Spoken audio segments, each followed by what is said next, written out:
Ryan Day made a simple statement that showed his growth and evolution as a coach. You are Locked On Buckeyes, your daily podcast on the Ohio State Buckeyes. Part of the Locked On Podcast Network, your team every day.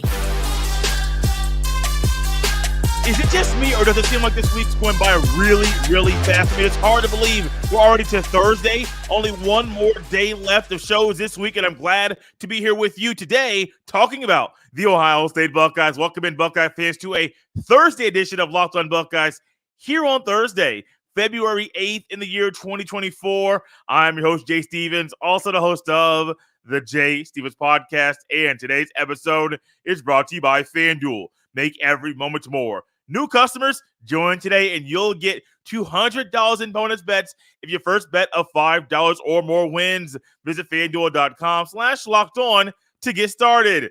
This year, this offseason, where we currently are, is a very important time period in Ryan Day's tenure as the head coach of the Ohio State Buckeyes. Losing to Michigan 3 years in a row is not good. Having to handle some offseason changes, moving on from some coaches, and potentially losing one after you just hired him make this time period really difficult for Ryan Day. And Ryan Day realizes 2024 is a big year, not only for Ohio State, but also for his career as being the head football coach of the Buckeyes, which is why he is comfortable moving on from play calling duties in 2024. And he realizes his energy needs to be put in other areas. And man, that's a statement right there that I did not think we would get from Ryan Day at this point in the offseason if you asked me about this topic a few months ago. Ryan Day's one of those guys that he wants to be involved with the offense, with the QB. That's his bread and butter. That's how he made a name for himself. That's how he got to where he currently is, because he understands offense at an elite level. One of the best offensive minds in the sport. I'm not going to say he's not. I will not sugarcoat it. That is true. But what is also true is that college football coaches have more demands currently than they ever have in the history of the sport. Think about just the sport 10 years ago, 15 years ago, 20 years ago, 30 years ago, 40 years ago. You'll realize as the sport keeps progressing, as the sport keeps evolving, as the sport keeps changing, there are more and more demands on a college football coach like Ryan Day. Some people say that the demands of a college football coach and the use and the ways that schools are using NIL is a big reason why Nick Saban retired. Possible. I do think he was looking and seeing and forecasting things being a little bit different and being a little bit abnormal and not a way that he really saw fit for the sport. That's great. But also, he's 72 years old. Most people in their professions at 72, they might not be working at 72 because they're retired. Now, Nick Saban, I know he's going to be working for ESPN on College Game Day. Good for him. I think it's a good fit. I do think during the season, I sure hope that he's still on the Pat McAfee show. Why? That's a good fit. He is still going to make his money. You're still going to see his face, and you're going to see a different side of Nick Saban than we had throughout his time coaching, especially over the past few years. Because, man, the demands right now in this sport, they are crazy, and Ryan Day realizes that. If you're Ryan Day, put yourself in his shoes. You want to do the offense. You want to run the entire team. You want to be hands-on with the quarterbacks. You want to be in that film room with those QBs and the offense, preparing for the next game, fixing some issues from the most recent practice or most recent game so the team can get better. You want to do all those things. However, what is the best use of your time? I think that's the question. If you're Ryan Day, if you're in his shoes, you would have to ask yourself. Because if you're saying the best use of your time is offensive meetings, quarterback meetings, offensive film, QB film, that's that's going to take up a lot of your time. Then you add in, oh, wait, you're the head coach. So you have to do with all the defensive stuff as well. Oh, wait, you're the head coach. All of the recruiting is on your plate. Oh, you're the head coach. Booster meetings, booster dinners to try to get more money for the NIL collectives. Oh, you're the head coach, and you got this guy. You got that guy. Oh, you're the head coach. Got this show. You got that. Man, look, at some point, you might have to delegate some things in regards to things that you normally do so that when things are more so things will get too chaotic for you, so you cannot handle what is going on. And I do think, as many people have fond thoughts about Ryan Day, or some that are not fond about the head coach at Ohio State, this is good, man. This is a phenomenal move and a great time to make this happen. The presser yesterday, it was the National Signing Day yesterday. The Buckeyes did sign another commit. This young man, I believe he's an Ohio kid, forget his name at the moment, but he also is one that did not sign initially, didn't commit anywhere initially, and then bam, Ohio State got him, and he's signing and he's going to be a Buckeye. Good for him. So that's a good time period for a presser. Well, there's only one kid that you're signing during this signing day. Of course, there's going to be other questions, and I'm actually pretty happy Ryan Day publicly addressed the play calling duties at Ohio State. That's a big reason why he hired Bill O'Brien, who is still up for the running for the Boston College job. He's one of the two finalists for the job, and BC plans on making an announcement about that hire during the weekend. So there very well could be a show this weekend or on Monday talking about Bill O'Brien leaving, what's next for Ohio State, the ins and outs of that potential departure. If he goes, great. Ain't nobody gonna lose no sleep over it. Cool. Ryan Day says there's a backup plan, and there are some people that he has talked to, and things are in the works. Great, cool. All that is great. What also is great is that Ryan Day is realizing something that we have been saying for a couple years on this show. Myself, Jeff Hunt, Mo Murphy, the two contributors on the show that have been here more than any other contributor. What do we talk about all the time? Maybe Ryan Day needs to let that bad boy go, let somebody else do it, so he can be a better CEO of the football program, because everything comes back on him. He is responsible for everything, the entire ship, the ups, the downs, the rocky periods, the smooth periods. He's responsible for everything, which also goes into why I believe this is the right move. I just wish it came previously. A couple years ago, I don't know exactly how the offense would have gone this year if they handed Hartline the play calling duties at the beginning of the year, and they was like, look, it's all you. I ain't going to help you in game. I'll help you, but I want to take it back over full time, because I want to allow you, Brian Hartline, to get your feet under you, to understand the demands of this position, and also for you to grow as a college football coach. Ryan Day is growing. He's helping his coaches grow. He's even seeing growth in James Laurinaitis, who was able to get out on the road in recruiting for a couple weeks for the first time, which is great timing for him. I don't know if he'll be the LB coach at Ohio State in the fall. I have no idea. But what I do know is this. Ryan Day is showing everybody he's growing. He's evolving as a coach and understanding, one, what needs to happen, but two, making plans for what needs to happen, making sure it actually happens. That is huge. That's a good sign. And I cannot wait to see the Buckeyes offense in the fall. I don't know who's calling plays, because Bill O'Brien could be gone. It'll be Brian Hartline. Could it be Jason Candle? Could it be somebody else? Could it be Ryan Day if he doesn't get nobody else? All of those things are on the table. But I don't think Ryan Day wants to call plays in the fall, even though he's great at it. He has his hands busy with so much.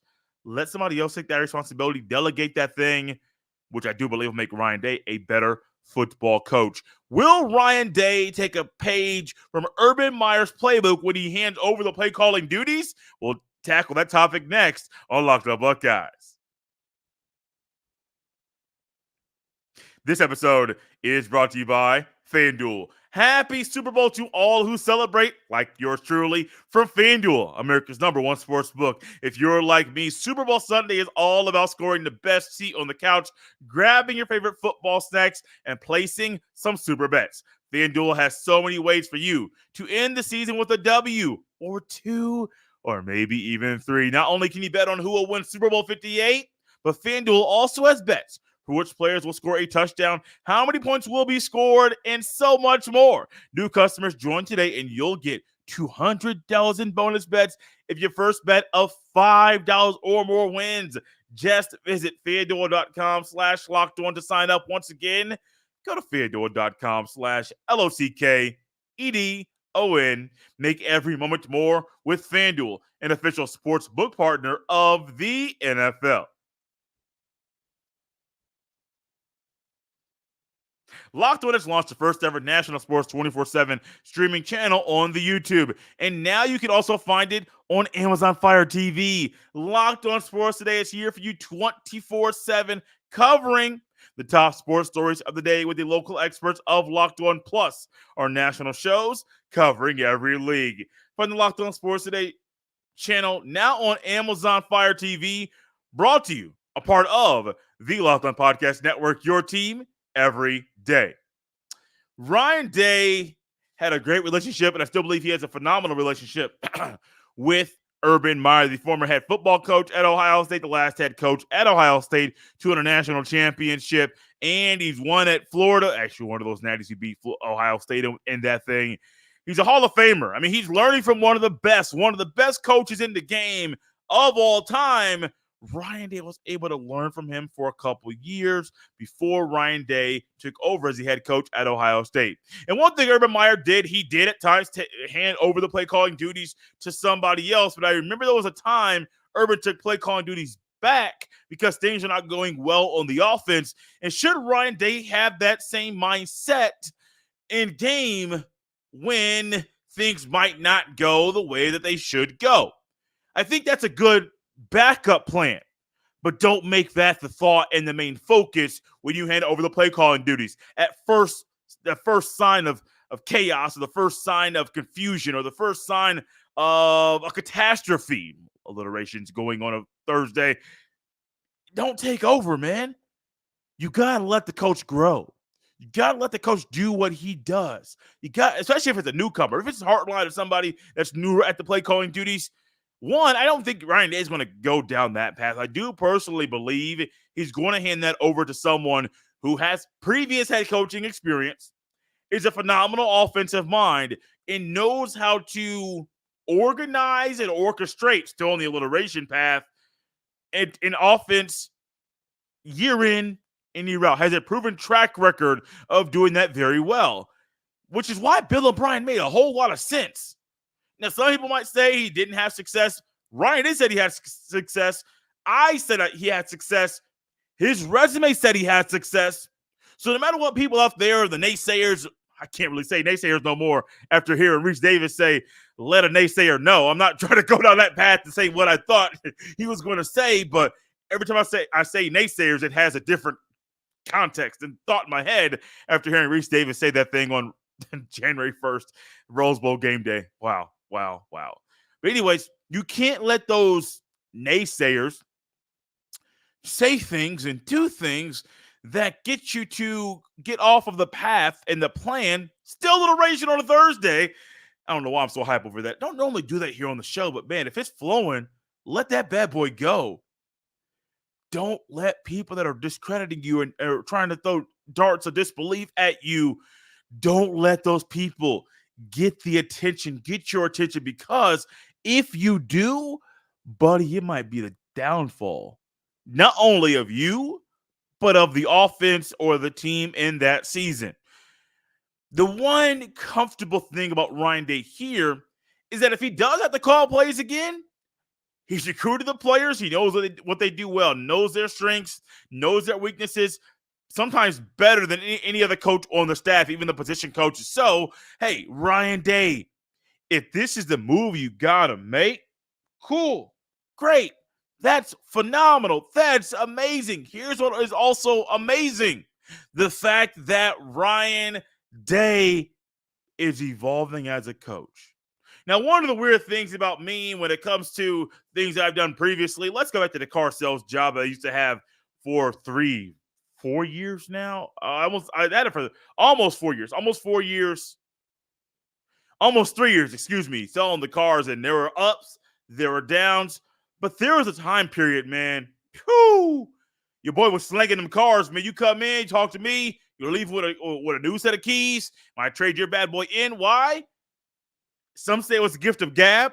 Some say it was just I had the talent. I don't know what it is, but there were times you had to adjust how you were selling a car based on who you were talking to.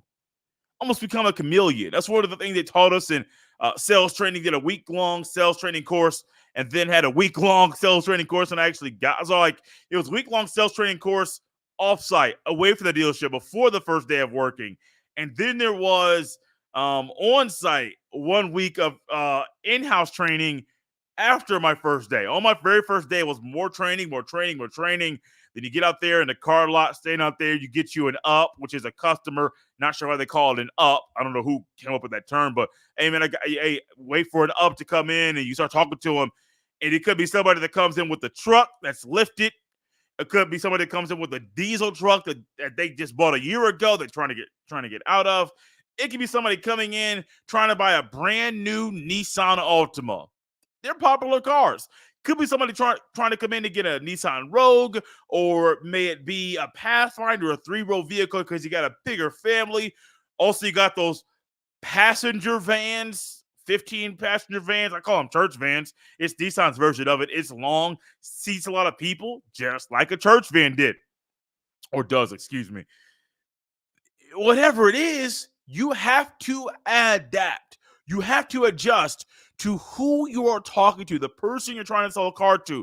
Because the way somebody sells a car to me, the best way to get me to say yes is going to be different than the way for someone to try to sell a car to my wife. Just personalities are different. We're two different individuals, similar thought processes, but still we have differences that make us unique and that have brought us together. But trust me, you can't sell a car to me the same way you're going to sell a car to my wife. I know this. It's not going to happen. But it's the same thing with coaching. Early on, Jay would not have realized that. They tell you that, but early on, Jay would try to sell a car the same way to everyone. It's just what I did. What didn't work. That was decent early. I wasn't amazing. But once I realized you kind of got to shift your still the same road to the sell that you always have, but you got to shift and adjust based on who you're talking to. And when you do that and stay on the road to the sell, you're going to sell more cars because you're adapting and you're evolving as a car salesman. Same thing with Ryan Day. Now, I don't think that Ryan Day should ultimately go out there and try to take over when things get a little rocky in the game. You don't do that. It's not how people grow. And it's not the best move for you or the team at that point. Well, it may be, but primarily it probably will not be. But if things get really, really bad, I mean, really, really, really, really, really atrocious, embarrassing, yeah, take over. Because it might be the one thing that can happen that saves your job. Man, if Ryan Day takes a page out of Urban Meyer's playbook in this way and it works out to perfection, more power to you, buddy. More power to you. Ryan Day also discussed a goal and a thought that he wants to see in the Buckeye spring game on April 13th. What is it? I'll tell you next. As Locked Up Buckeyes rolls on here on a Thursday. This episode is brought to you by Gametime. Gametime is a fast and easy way to buy tickets for all the sports, music, comedy, and theater events near you. And right now, all users get $100 off when you buy a big game ticket with Vegas 100. With killer last-minute deals, all-in prices, views from your seat, and the best price guarantee, Gametime takes the guesswork out of buying tickets. Gametime has deals on tickets right up to the start of the event, and even an hour after it starts. Find exclusive flash deals and sponsor deals on tickets for football, basketball, baseball, concerts, comedy, theater, and more. With zone deals, you pick the section and Gametime picks the seats for big-time savings. And the Gametime guarantee means you'll always get the best price. If you find tickets in the same section and row for less, Gametime will credit you 110% of the difference. Take the guesswork out of buying tickets with Gametime. Right now, all Gametime users get $100 off a big game ticket with code Vegas100. Terms apply. Just download the Gametime app and make sure you use this code Vegas100 for $100 off a big game ticket. Download Gametime today. Last minute tickets, lowest price guaranteed. This episode is also brought to you by our friends at Billiards Plus. Billiards Plus has the best selection of pool tables, game tables, shuffleboard tables, and more. And the best service in Central Ohio. And guys, check this out. Billiards Plus has more cues than anyone in Ohio. They can fix your billiards woes in their shop that is on site. They're truly the best of their field. Everything you need for in-home and backyard entertainment is at Billiards Plus. Billiards Plus carries the best pool tables from Brunswick, Ahasa, Canada, Billiards, and more. They are family owned and operated, and when you talk to the staff at Billiards Plus, you know you're talking to an expert who won't steer you wrong. No matter the season, Billiards Plus has you covered for all your indoor and outdoor entertainment needs. Kenny, Sarah, and the whole entire staff will always go above and beyond to give you the best customer service in the industry. Billiards Plus, visit their showroom on Dublin Center Drive in Dublin. Thank you for making Locked On Buckeyes your first listen or first watch of every single day. Ohio State spring game is on April 13th. Tickets go on sale tomorrow at 10 a.m. Eastern time. I am looking forward to being there and possibly meeting some of you. I am always looking out there. If you see me in the public, anywhere in Ohio, does not have to be in the shoe or in the shot. I'll be at the Buckeyes game on Saturday as well. Buckeye basketball is not really the most fun thing to talk about right now, so we'll leave it at that. If you see me at the game on Saturday, say hi. If you see me at the spring game, say hi there too. If you see me anywhere, just say hi, wave, come get my attention, and we will be not instant. No, we'll be buddies. I say hi, picture, whatever you want. I'll be glad to do that with you. But man, the spring game's coming up. I'm looking forward to it. I know you're looking forward to it. And ultimately, there's one thing Ryan Day wants from the spring game. It's a C word. It's a C word we hear a lot from Ryan Day over the past couple of years in the offseason. At times I get tired of it because it's one thing you expect from everything that happens at Ohio State. He wants it to be competitive. Now, the thought of it being competitive in my mind, as I'm saying this right now, a word comes into my mind that is a great benefit for the Buckeyes if this is competitive. Not just 1v1s, but if you're going 1 versus 2s or 1 versus 2.5s, and that's competitive, you might have an issue with your 1s, but also your depth is really in a good spot if that happens. I'm not really sure. When Ryan Day says competitive, he's thinking about depth. Sometimes, I'm sure he is, but also there's another angle to this where there's so many angles, so many branches. Just, that one, let me pull that a little bit, go 5 minutes there. That branch, here goes 2.5. That branch, let's go 15. There are so many branches here you could just spit off of and go on a tangent about. But I think about Ohio State and the competition Ryan Day wants. He wants a competitive spring game. Almost every position has a battle in it. Let's say running back. Is there a battle between who is going to be the top 2 backs in Henderson and Judkins? No. Is there a battle about who should start? Probably not. But internally, both those players are battling right now and competing to start. That's competitive nature. The things that are not offense versus defense. Quarterback. Ryan Day has already said what Will Howard needs to do, what he wants to see from Will Howard before he names him officially the starting quarterback. He wants to see him take control and be the leader and have control of the building. Great, cool. That's all amazing. Devin Brown's healthy. Lincoln Keenhol's still there. You got Julian Sand and Aaron Nolan, who are newcomers, true freshmen. They're competing for the hierarchy on the depth chart. Will Howard, Devin Brown, and if Lincoln Keenholz blows up in a big way, I'm not saying he's going to be the front runner to start right now if he blows up at the end of the spring practice. But buddy, that just makes the whole quarterback competition a whole lot different. Who's the starting tight end? Competition there.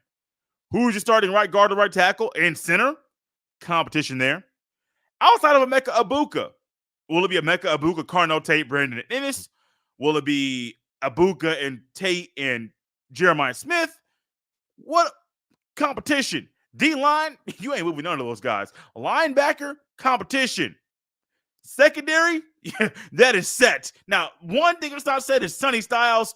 To me, I think it is set. Moved about bad boy to linebacker because in the secondary, you got Igbenogson, you got Burke, not moving. You got Hancock, put him at nickel. You got Caleb Downs and Lathan Ransom. Putting Sonny Styles at deep safety would be stupid. I ain't sugarcoating no words. I ain't here for that nonsense. Putting Sonny Styles at safety when you got those 5 guys available would be stupid because Jordan Hancock has been playing so well that you can't take him off the field. Sonny Styles is playing so well, you can't take him off the field, but you got to put him in the right spot. So if it's Cody Simon and Sonny Styles, I'm comfortable with that. Think about the Buckeye defense here since we got a little bit of time.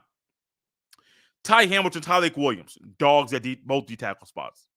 Jack Sawyer, JT Tuimoloau, dogs, man, at both D-end spots. Cody Simon and Sonny Styles.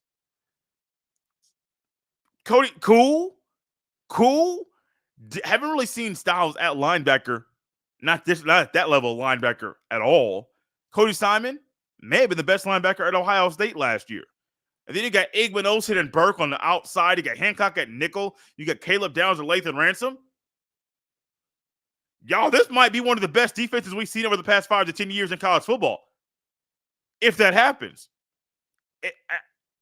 And the linebacker room could be the weakest position on the defense once again. And the defense could be nasty. Just straight nasty. And you got CJ Hicks as well. If you want to run 4-3, cool. Hancock off, Hicks on. If that's what they want to do, this defense could be nasty. I mean, busted heads every single day. Just straight nasty, man. That's what we're looking at right now. So, yes, Ryan Day, I agree. I want a competitive spring game, not just for the final score, not just when it's 1 versus 1s or 2 versus 2s, but also competitive in the fact and in the way that when it comes to those guys that are on the field, who's behind them? Are they good enough to potentially play? And are they showing it in a practice, a spring game, final day to capitalize and celebrate what happened in the first 14 practices of the spring session? Hey, man, do what you got to do. Find a way to get these boys to compete.